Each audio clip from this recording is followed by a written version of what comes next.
Hi, everyone. Before we get started on today's podcast, I want to take a moment of your time and briefly talk to you about a new critical care nurses membership community that I started a few months back. You can find out more information by clicking on the link that is found in the description, but it's really been a lot of fun. So each month, you can expect to receive a continuing education course, which is anywhere from 1 to 3 accredited continuing education hours. I have live chats, live PCCN, CCRN review question times. I have been also exploring critical care case studies, and all of this really for $25 a month. And again, it renews monthly, and you can cancel at any time.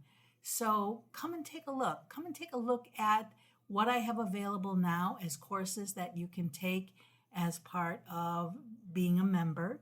So click on the link that's in the description and give it a try. Come join me in the membership community.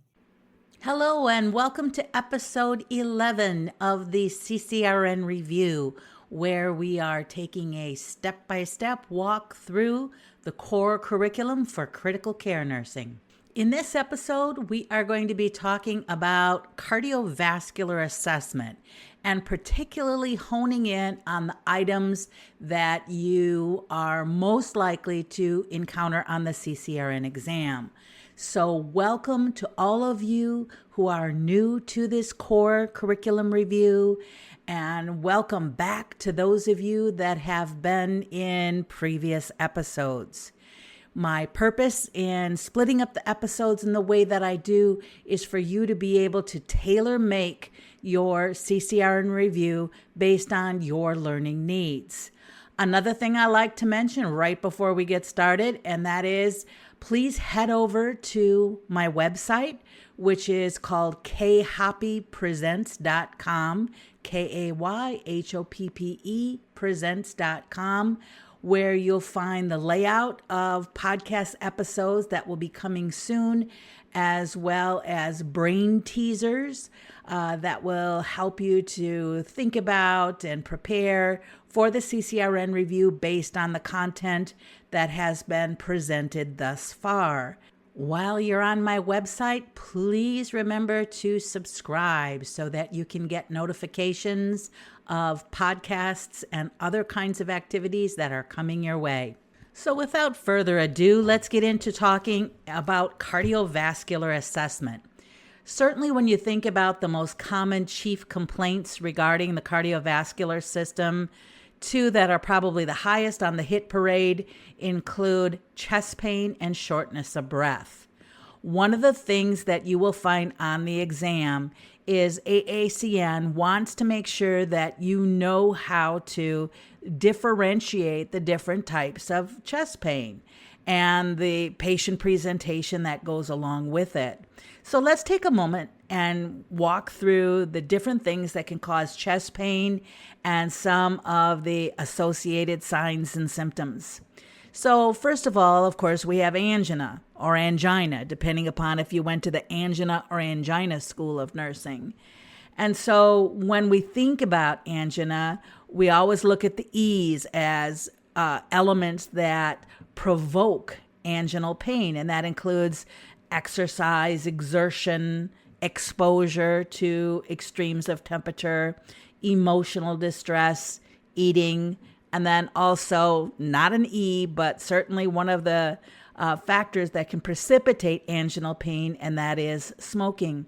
We typically find in the story that the patient tells that they sit down, they rest, and the chest pain goes away.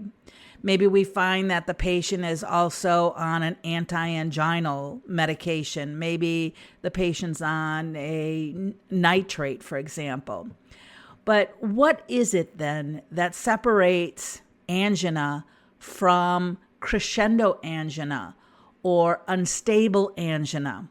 Well, what separates the two is that with crescendo or unstable angina, we are talking about somebody who has had chest pain that is increasing in frequency, severity, and duration. That's usually when they come to us, right? When they have unstable angina. And their normal way of dealing with chest pain, be it rest, for example, is the most common, it's just not working. And so they come in with what's called unstable or crescendo angina. We know that as a very general rule that the anginal pain is retrosternal. It can be diffuse, vague. A lot of times patients even say that, well, it's not like a pain. It's more like a squeezing or a pressure. The very common, I feel like I have an elephant sitting on my chest type of comment. Now, it doesn't have to be retrosternal. Certainly it can be a pain that radiates down the left arm, the ulnar aspect of the left arm. It can be just arm pain along with numbness. It might be associated with chest pain. You might have chest pain on both sides of your chest. It might radiate up into the neck and the jaw. And for women, we see kind of an entirely different presentation when it comes to anginal pain. And in women, we see that they typically have back pain between the scapula posteriorly, and they have some abdominal distress. They're feeling nauseated. They just don't feel right as far as, their digestive system, and they have fatigue. So those three are really some of the classic signs and symptoms that we see in women. And that is, once again, fatigue, back pain, as well as epigastric distress. Maybe it's gradual in onset, duration usually 1 to 4 minutes, but maybe as long as 15 minutes. Patients describe this sensation as anywhere from mild to severe. So we can see a lot of different associated or potentially associated signs and symptoms, including tachypnea, tachycardia. They might, have nausea and vomiting, feel real sweaty, weak, definitely anxious as that sympathetic nervous system kicks in. And we may see some T wave or ST segment changes with the pain. Now compare that with acute myocardial infarction. And when we talk about the AMI patient, we are talking about somebody that has severe and unrelenting pain. Again, it can be in the same location as we just talked about for anginal pain. Very commonly sudden onset, and it really requires attention. It's not something that goes away in a few minutes. So the patient comes in dyspneic, tachycardic, tachypnic. They are diaphoretic. They have that feeling of impending doom. And we see ST segment elevation on the ECG, along with hyperacute, tall, tombstone-like T waves, or the T waves may be inverted. It depends upon if the patient is presenting during the hyperacute or the evolving stage of an MI. Then we have a dissecting aortic aneurysm. And keep in mind, when we talk about the aorta, we know that we have the thoracic segment of the aorta and we have the abdominal segment of the aorta. So here's a person that comes in with pain that they describe as tearing or ripping type chest pain. Now, I did say chest pain, so that would really equate to a dissecting or potentially dissecting thoracic aortic aneurysm. Whereas when they complain of a ripping, tearing type of lower back pain or lumbar pain, then we're looking more along the lines of a patient with a potentially dissecting abdominal aortic aneurysm. Now, in a thoracic aortic aneurysm, it is typically anterior chest. It can also radiate to the back. It can radiate to the shoulders, the neck, and even into the abdomen. Patients describe it as severe and sudden onset. And it may have lasted for quite some time before the patient presents. So they come in with tachycardia and tachypnea. They may even have difficulty swallowing. If there's decreased perfusion to the brain, we can see confusion, maybe even syncope. Of course, we will have those feelings of impending doom as well. When we do our pulse checks, we might find a discrepancy in pulses, one side compared to the other. A discrepancy of more than 15 millimeters of mercury difference in one arm versus the other. The patient might also have lower limb weakness. So a lot of differentiating factors, but certainly the ones that stand out is the fact that the pain is described as ripping, tearing type of chest and back pain in the case of thoracic aortic aneurysm, and abdominal lumbar in the case of a dissecting abdominal aortic aneurysm. So another cause of chest pain is pericarditis. And you almost have to discuss pericarditis and pleuritis in one discussion, simply because in both cases you can find that the patient has sharp stabbing type chest pain. And they prefer to be sitting up and they prefer to be leaning forward. They don't want to lay back on the gurney or they don't want to lay back on the bed because it makes the inflammation and thus the pain worse. So in talking about the patient that comes in with pericarditis, we have that sharp stabbing pain. When we listen over to the left side of the chest, we very commonly hear a pericardial friction rub, which is a harsh grating type sound that can be heard equally well, really, on contraction and relaxation. So we can hear it well throughout systole and diastole.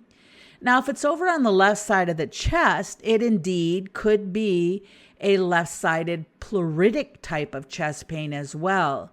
So it would make good sense that if a patient had chest pain over on the left that they describe as sharp and stabbing in nature, it makes the most sense that as you're listening, have the patient hold their breath. Because when you have the patient hold their breath, if the rub that you're hearing goes away, you know that you're talking about a pleuritis issue. Whereas if that rubbing, grating sound remains, you know that you are looking at a patient with pericarditis, most likely. So let's focus a little bit more on the patient with pericarditis who presents tachycardic, tachypnic, has a fever, they're dyspneic, they have a pericardial friction rub, white cell count may be up, and they may even have some ST segment elevation, which makes you feel as though, oh my gosh, in all those leads, all that ST segment elevation, the patient is having a global MI. Well, look at how they present though. The pain is sharp and stabbing in nature. The patient prefers to sit up and lean forward because it helps to alleviate the pain. I don't know about you guys, but whenever I hear about a pain that is described as sharp and stabbing in nature, the thing that comes to my mind first is an itis, an inflammation of some sort. So typically, pericarditis is sudden onset, but it can last for days, and it can be described as mild to severe. It can be described as being located retrosternal. It can radiate to the neck, the shoulders, the arms, the back. And this sharp stabbing pain is typically described as being worse upon inspiration. Also, what kind of patient develops pericarditis? So that will help you in narrowing down your diagnosis as well. We see it in patients post-myocardial infarction sometimes, post-cardiac surgery, cardiac trauma, infections, uremia.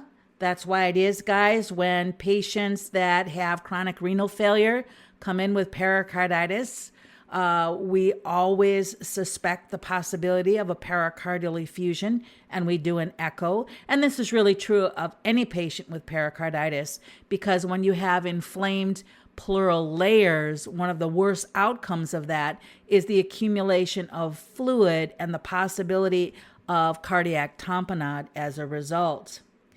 So let's move on then to talk about the patient with pleuritis. The patient with pleuritis has a lot of what we talked about before.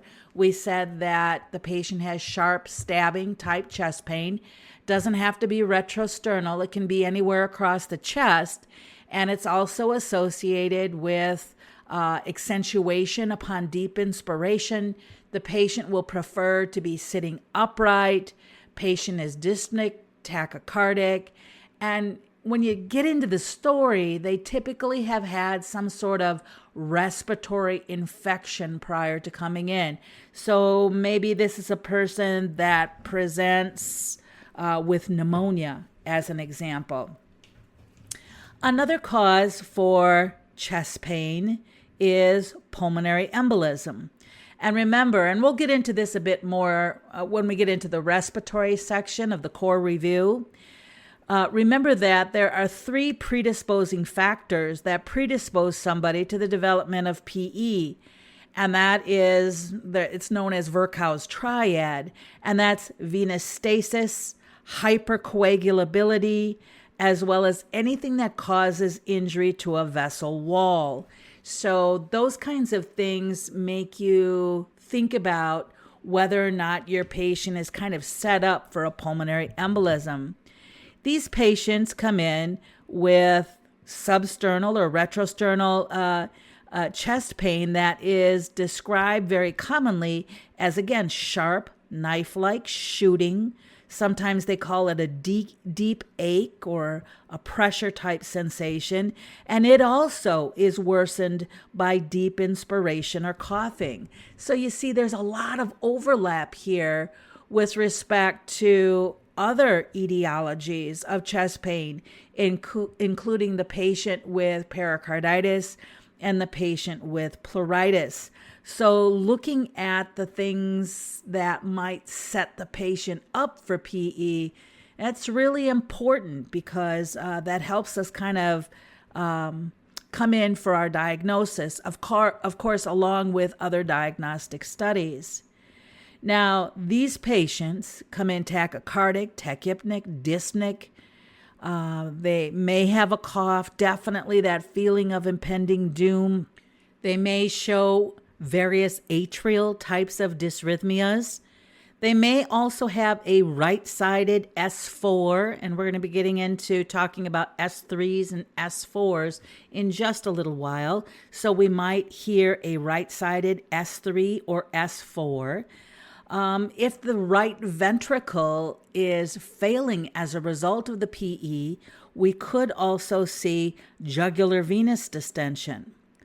Now, if they've had a pulmonary infarct related to their PE, we might hear a pleural friction rub. They might even have hemoptysis. So a whole variety of different signs and symptoms that correlate with pulmonary embolism. So let's move our way over to pneumothorax. Now, what might cause a pneumothorax? Well, maybe we have someone that has an emphysematous bleb or a congenital bleb. Maybe the patient is on large tidal volumes on the ventilator or high PEEP. Or maybe the patient has some sort of traumatic chest wall injury. These patients, they also come in tachypneic, tachycardic, dyspneic, very anxious. They might have jugular venous distension. Now, one of the things that is typically on the test is the hyperresonance to percussion on the affected side. And certainly this is something that, as nurses, we're not used to doing. I mean, I have never really incorporated percussion of the chest in my respiratory assessment. So as a very brief review, The normal percussion note, guys, when you tap over the chest wall is called resonance. And so what we see in the presence of a pneumothorax is we hear hyper resonant sounds when we tap on the chest. Now, if it's a hemothorax, there is no word as hyporesonant, guys. If we tap on the chest when it's full of fluid, then we say that the chest sounds dull to percussion. But hyperresonance is what we're looking at here, or what we're hearing in a patient with a pneumothorax. Of course, diminished breath sounds on the affected side. That's certainly one thing that makes it stand out from other causes of chest pain. The patient may also have subcutaneous emphysema, and that's where the patient has crepitus, right? And we always say that that feels kind of like Rice Krispies beneath your fingers.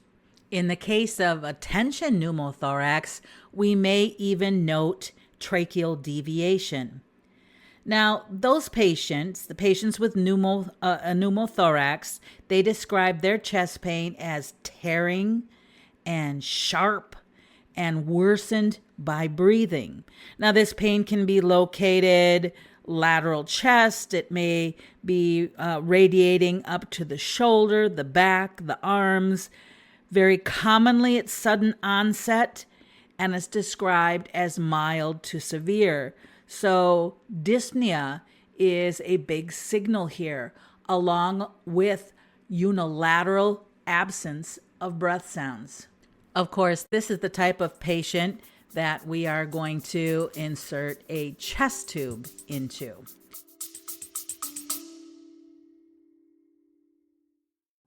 Hey guys, if you are enjoying this recording of the CCRN review and would like a full online course, I just wanted to let you know that throughout the summer months, I'm offering my online CCRN program, which is 30 continuing education hours for only $199.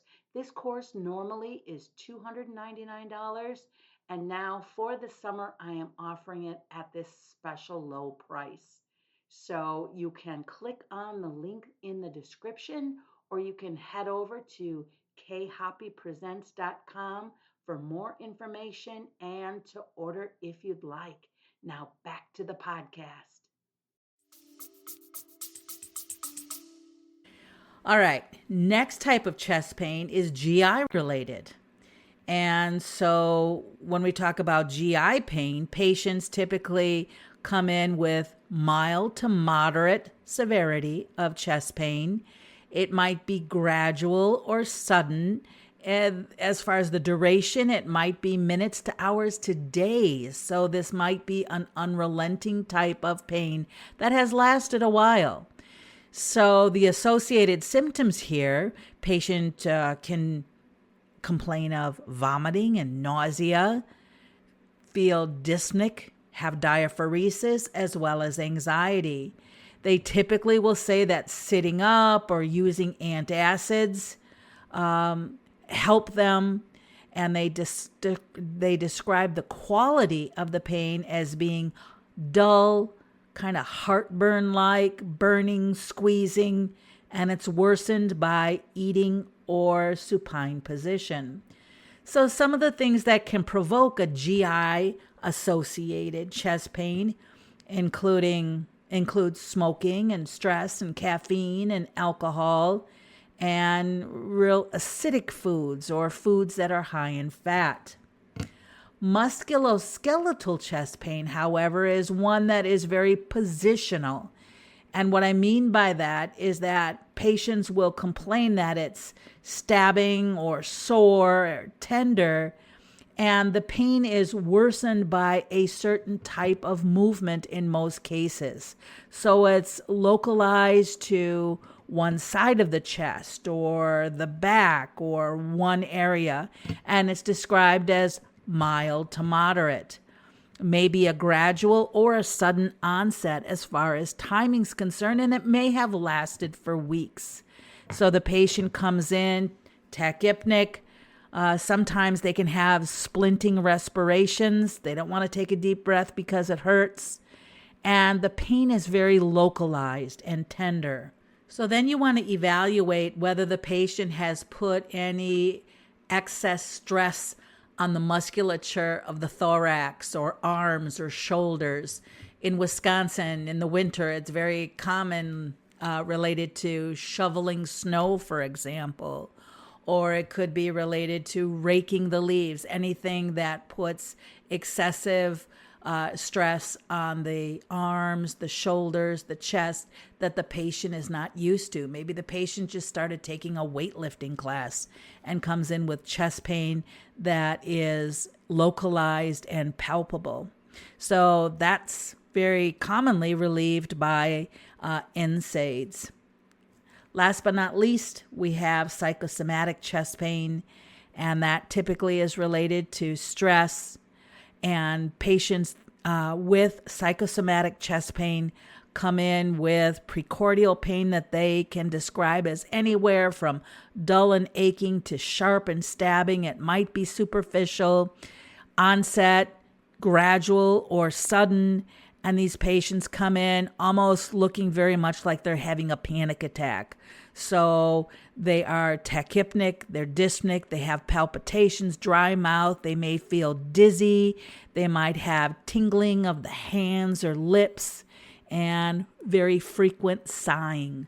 Those are some of the signs of a panic attack and psychosomatic related chest pain. So guys, let's go ahead and get into the physical exam of the heart and vasculature. And we will start out with inspection. We are going to do inspection and palpation and auscultation.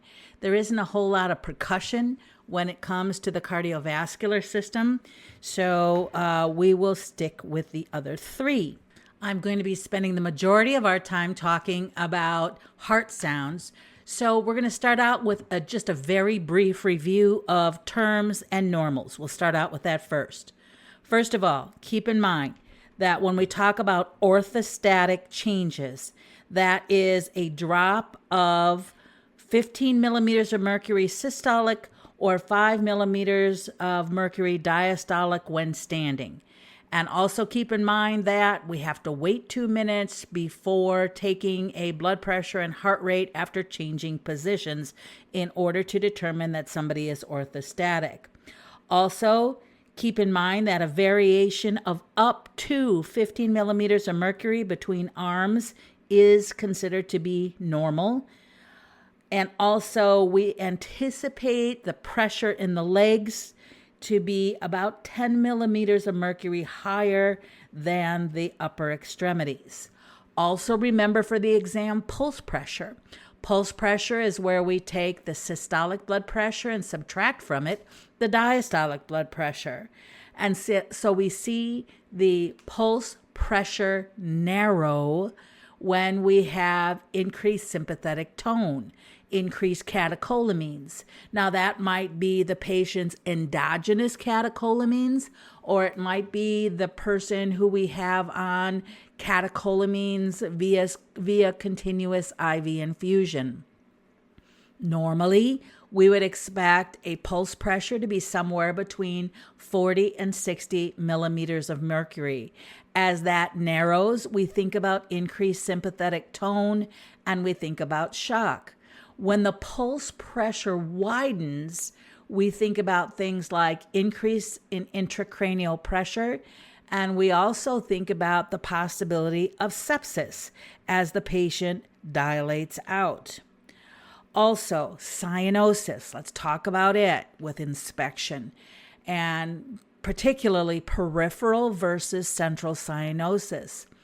Peripheral cyanosis is defined as cyanosis that exists in the nail beds, for example. It can also be seen in the fingertips as well as the toes. And what it represents is peripheral hypoperfusion or vasoconstriction. When we talk about central cyanosis is seen in the lips, the tongue, the mucous membranes of the mouth. That's a really good place to look. And central cyanosis truly reflects desaturation, whereas peripheral cyanosis does not. In patients with dark skin, we look for cyanosis in the form of an ashen color. Ruddiness of the skin is very commonly seen in patients that are polycythemic or hypercapnic, or both in the case of our patient with COPD with chronic CO2 retention. Also, when we're inspecting, of course, we're looking for edema. As a general rule, edema indicates that there's an increased amount of interstitial fluid, typically 30% above normal. We also look for lesions, of course. So in arterial disease, we can see things like ulcers on the feet. We can see decreased perfusion of the toes and at points of trauma. In venous disease, we can see venous stasis discoloration of the lower extremities. Kind of looks like the patient has brown socks on, knee socks actually, and they are most likely to get lesions on the sides of the ankles. So we looking at the nail beds, of course, clubbing, that's indicative of chronic hypoxia, splinter hemorrhages, which are reddish black linear streaks in the nail beds from the base to the tip of the nail, and that may indicate a patient with bacterial endocarditis. Osler's nodes, we'll be talking about these a little bit later when we get into talking about endocarditis, but Osler nodes are little subcutaneous nodules that are on the fingertips that may also be indicative of endocarditis. So when we talk about the neck, of course, we're looking for jugular venous distension. And in the case of jugular venous distension, we know that we're probably looking at a patient with right ventricular failure, hypervolemia, tension pneumothorax, or cardiac tamponade. Another thing we do as we're moving our way down the body, and now we're getting into not only inspection but also palpation, is to assess for the hepatojugular reflux, which is also known as the abdominojugular reflux. Now, this is something that we would assess for in a heart failure patient, particularly if we were assessing for right-sided heart failure. And basically what we're doing is we are applying pressure in the right upper quadrant, and it's deep palpation, sliding fingertips under the right costal margin, and looking for engorgement of the jugular veins. So it is this pressure, and that pressure is applied for about 30 to 60 seconds, all the while looking at the jugular veins to see if the jugular veins become engorged with that pressure. That tells you that you have the backup of pressure or reflux of pressure due to venous congestion. And of course, blood backs up into the liver and into the systemic circulation when the patient has right-sided heart failure. Another common CCRN test question has to do with the PMI, which is also known as the point of maximal impulse or the point of maximal intensity. Now remember, this is something that you feel. It's not something that you inspect, or it's not something that you auscultate. It's something that you feel. And the normal location of the PMI is at the fifth intercostal space, left midclavicular line. And it feels like, the apex of the heart hitting up against the chest wall, which indeed is what it is. And it's about a quarter to a $50 size in terms of, the area where you can palpate the PMI.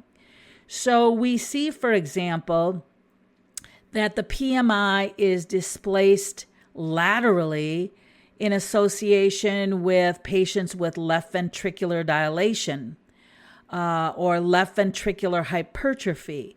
So the PMI can also be downward and laterally displaced in anybody that has upward displacement of the diaphragm, like patients that are pregnant, people who are pregnant, as well as ascites. It pushes the apex of the heart to the left. There may also be a right to left mediastinal shift, like in somebody with a right pleural effusion or somebody with a tension pneumothorax. Now let's also take a moment and define the term heave. Heave is actually something you inspect. It's something that you see, and that is where you can actually see the heart contracting and relaxing by inspecting the chest wall. So that's indicative of a pretty large ventricle. You can see a left ventricular heave by looking at the apex, so down around that fifth intercostal space, left midclavicular line. A right ventricular heave, indicative of right ventricular enlargement, can be seen in the parasternal area. A couple of additional terms that we need to define are bruit and thrill.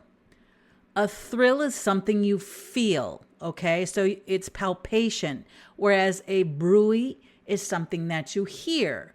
So the palpable thrill is like palpating the vibration of a murmur. So for example, when we get into talking about murmurs in just a little while, you'll find that the murmurs are all classified using the Levine scale, which is a scale that goes from 1 to 6, 6 being the worst murmur, and 1 being a sometimes very benign murmur. And so we will find that grade 4 and above on the Levine scale not only have a murmur that you can hear, but also a palpable thrill. So think about a thrill, you feel it, it's a palpable murmur, okay? Or let's just say a palpable vibration. Whereas a bruit is something that you hear. And a bruit can be heard when blood rushes into an area that is dilated in the case of an aneurysm, or blood going into an area that's restricted, as in a carotid artery stenosis. Now, before we get into auscultation of heart tones, we need to finish off with arterial versus venous insufficiency, because this is really definitely a testable item on the CCRN exam. So what is the difference? Well, when a patient comes in with arterial insufficiency or arterial vascular disease, they come in with excruciating pain, typically claudication, depending upon where in the arterial network the patient has the narrowing. So we'll be talking about that more, by the way, when we get into looking at patients with arterial and venous vascular disease, but we're going to differentiate them now during our assessment section. So patients with arterial disease have diminished pulses. The color of the extremity, typically pale, might be cool or actually cold. Edema, you don't usually see it unless the patient also has venous insufficiency to go along with it. However, they do have changes to the skin. And what we see is thin, shiny, atrophic skin, which is absent of hair many times, and very thickened toenails. With venous insufficiency, patients typically complain more of a cramping-like pain versus an excruciating pain. They are definitely apt to develop thrombophlebitis, may have a positive Homan sign. Pulses, if you can feel them, are very often normal. And the reason why I'm saying if you can feel them is because these patients very often have some pretty edematous lower extremities. The skin can look normal, ruddy, or due to venous stasis, we can see that discoloration of the lower extremities up to the knee very commonly. Temperature is usually warm. And as I mentioned before, that sites of trauma and tissue breakdown very commonly occur for these patients in the ankle area. One other item that I'd like to go through before we get into talking about heart tones is I would like to talk about pulsus alternans and pulsus paradoxus. And then we'll get from that right into our heart tones. When we talk about pulsus alternans, now just think about what that sounds like. Pulses, okay, that sounds like pulse. Alternans, that means alternate. The best way to pick up on pulsus alternans is with an arterial line in place. And if a patient does not have an arterial line in place, then we can pick it up peripherally by palpating the patient's pulses. So what is pulsus alternans? It is where the amplitude of the pulse varies from beat to beat. And the two most common causes of pulsus alternans is atrial fibrillation. And you can see that on the monitor when you have an arterial line in place. You can see the amplitude of the systolic pulse vary from beat to beat, or you can feel it peripherally, along with the fact that not only is there alternating amplitude from one pulse to the next, but of course you also find in atrial fibrillation that the patient's pulse is irregularly irregular. Now, what is pulsus paradoxus? Pulsus paradoxus is where the patient has a decrease in blood pressure more than 10 millimeters of mercury during inspiration. Pulsus paradoxus. Again, best picked up on using an arterial line. So pulsus paradoxus can be found in patients with pericardial effusion, constrictive pericarditis, cardiac tamponade, even in patients with severe lung disease or advanced heart failure, and patients in shock. So let's finish up our cardiovascular assessment episode talking about heart sounds. And first of all, let's just take a brief run through the auscultatory areas. We know that the aortic auscultatory area is in the second intercostal space to the right of the sternum, whereas the pulmonic area is second intercostal space to the left of the sternum. If you have trouble finding the second intercostal space, remember that when the manubrium and the body of the sternum adjoin, there is a bony bump called the angle of Louis. And what's important anatomically there is that the angle of Louis attaches to the second rib. And remember, guys, the intercostal space is always labeled after the rib that's above it. So we find that bony bump on the sternum where the manubrium and the body of the sternum attach. That's called the angle of Louis. That attaches to the second rib, a very common CCRN question. And then right below that second rib, we have the second intercostal space. So that will get you there. You simply have to march down from that second interspace to the third rib, third intercostal space, fourth rib, fourth intercostal space, and so on. So we talked about the aortic and pulmonic area. And then we also have Erb's Point, which is located at the third interspace at the left sternal border. This area, along with the tricuspid area, is a pretty good area to be assessing the right ventricle. The tricuspid area is the fifth intercostal space left sternal border. And then last but not least, the mitral area is the fifth intercostal space left midclavicular line. Now, the reason why these auscultatory areas are named the way they are is because that is where you can hear those particular valves the best.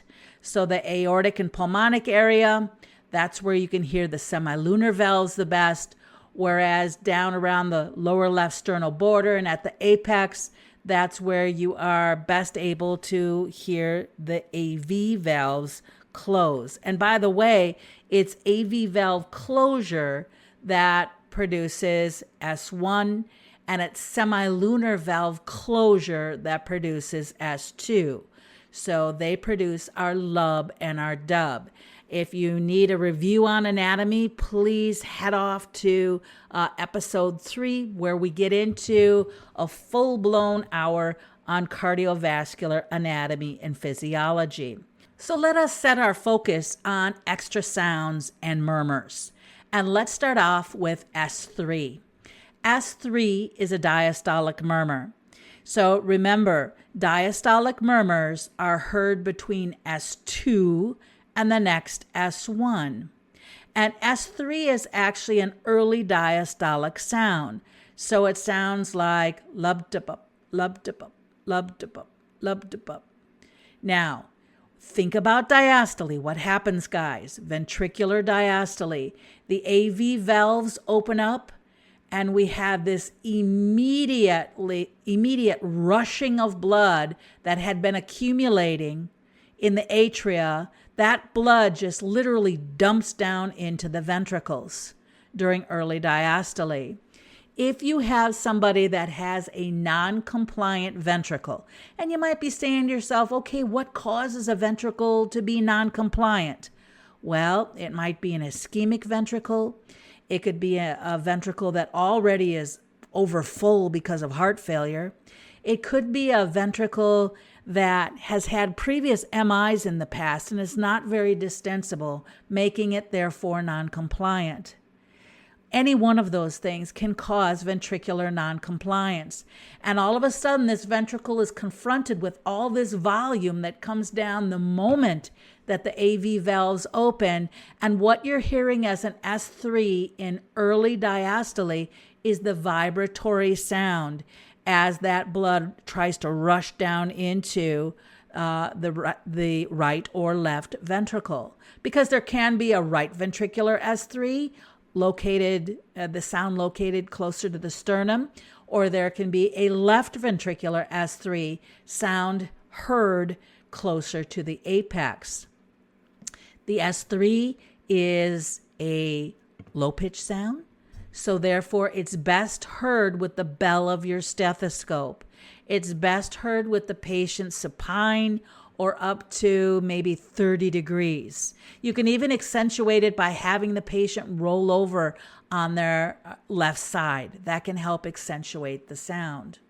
So again, S3, early diastolic, low pitched, use the bell of the stethoscope, have the patient either laying or rolling over on their left lateral side in order to accentuate the sound. It is a sound of filling into a non-compliant ventricle. Let's move on to S4. S4 is a late diastolic sound. It is so late in diastole, in fact, that it's sometimes referred to as a pre-systolic sound because it happens immediately prior to systole. And what I always like to tell people is I like to tell people that, the S4 sounds a lot like S1 stuttering. It sounds like lulub-dub, lulub-dub, lulub-dub, lulub-dub. Now, I know that we've been taught in the past that S3 sounds like Kentucky, Kentucky, and S4 sounds like Tennessee, Tennessee. But really, at least it's been my clinical practice that doesn't help, despite the fact that some of the nicest people anywhere are in Kentucky and Tennessee. Those states are not helpful in picking out heart tones because it just doesn't really sound like that, guys. It really doesn't. So S3 is a lub-dub-up, lub-dub-up, lub-dub-up, whereas S4 is la-lub-dub, la-lub-dub, la-lub-dub. S4, again, low-pitched. Use the bell of your stethoscope with the patient supine. And with an S4, guys, an S4 represents filling into a non-compliant ventricle at the end of diastole. And if you'll remember, guys, at the end of diastole, that is when the atria contract, right? the atria contract that last 30% of ventricular filling in order to complete ventricular filling prior to systole. And so atrial contraction, that last 30% is forced down into a ventricle that's non-compliant for the same reasons that we just discussed. And now we have a ventricle where we have that vibratory sound that produces for us an S4. So it should stand to reason then, guys, that people in atrial fib would not have an S4 because an S4 is produced by atrial contraction of that last 30% of ventricular filling. And we know in atrial fib, we lose that contraction. We lose that atrial kick. So they cannot have an S4. Be very careful about that on the exam. Next, let's talk about murmurs. Let's talk about systolic versus diastolic murmurs. Systolic murmurs are heard between S1 and S2. Sometimes they're so loud you can't even really hear S1 and S2. So a systolic murmur that's very commonly on the exam is the murmur of mitral regurg or mitral insufficiency. It is described as a pansystolic or a holosystolic murmur. They both mean the same thing, guys. What it means is that same sound can be heard throughout all of systole. So you have lub stub, lub stub, lub stub. Sometimes you don't even hear the first heart sound, you just hear stub, stub, stub, stub. And remember, back from episode 3, we said that one of the ways that you can plot out a murmur as to whether it is systolic or diastolic is to put your fingers on the patient's carotid and feel for the carotid pulsation. If the murmur that you hear correlates with the carotid pulsation that you feel, that is a systolic murmur. If it doesn't correlate, you have a diastolic murmur. So the two most common systolic murmurs are the murmurs of mitral regurg, which we just talked about, and we said that is pansystolic, whereas the murmur of aortic stenosis, which is also a systolic murmur, is described as a diamond-shaped murmur because it has a crescendo, decrescendo sound, which means that it gets louder and it gets softer, producing a diamond shape. It also typically is a harsh murmur. And of course, we would listen for it in the aortic area. We would listen in the second intercostal space to the right of the sternum for this harsh murmur. And the positioning for murmurs related to the semilunar valves is different because for these patients, we are going to have them sitting up and leaning forward, and that will help accentuate the sound. Now, when we talk about diastolic murmurs, the diastolic murmurs that we encounter are from mitral or tricuspid stenosis or aortic and pulmonic insufficiency. So they would be heard between S2 and the next S1, heard during the diastolic phase. Now, another thing that I want to point out to you is that when we look at a murmur that originates on the right side of the heart, now keep in mind the right-sided heart valves are what? The tricuspid, which separates the right atrium from the right ventricle, as well as the pulmonic valve, which separates the right ventricle from the pulmonary artery.